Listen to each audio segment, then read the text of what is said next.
Dr. Eskander, for someone who is newly diagnosed with ovarian cancer, what are the most common treatment options available, and how can patients know which treatment plan is best suited for their specific situation? Newly diagnosed ovarian cancer is managed utilizing chemotherapy and surgery. The order can vary depending on the specific patient, how they present, their cancer burden. Whether you receive chemotherapy, surgery, followed by chemotherapy, or surgery and chemotherapy, the drugs, the backbone of treatment is very similar. That is two chemotherapy drugs called carboplatin and paclitaxel.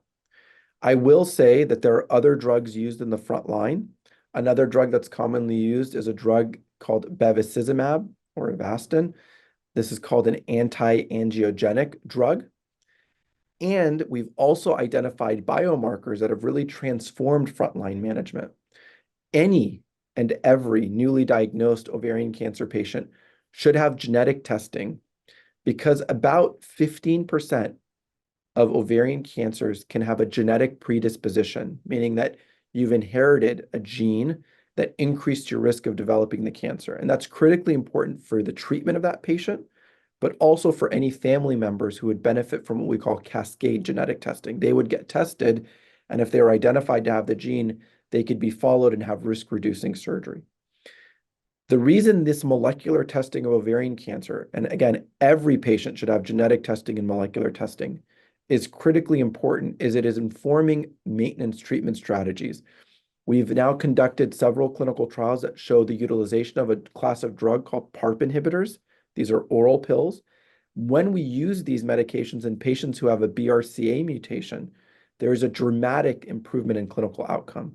So every advanced stage ovarian cancer patient should be tested.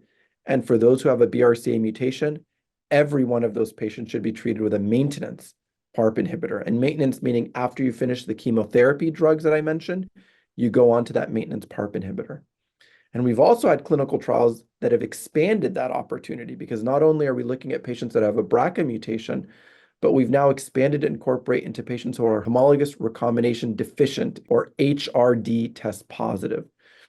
Because studies have shown that when you give the PARP inhibitors in combination with bevacizumab, the drug that I alluded to a moment ago, you can again get a very significant improvement in clinical outcome, including an improvement in overall survival.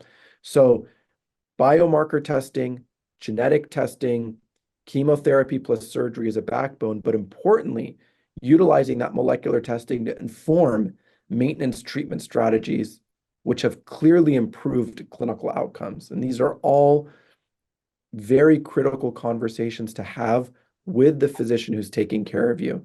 And for me, my activation tip here is ask the questions of your provider. Understand, did you have genetic testing?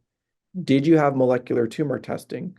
And do the results of that genetic or molecular tumor testing impact the treatment recommendations for maintenance therapy? I want to make sure everybody feels empowered to ask those questions and have those answers.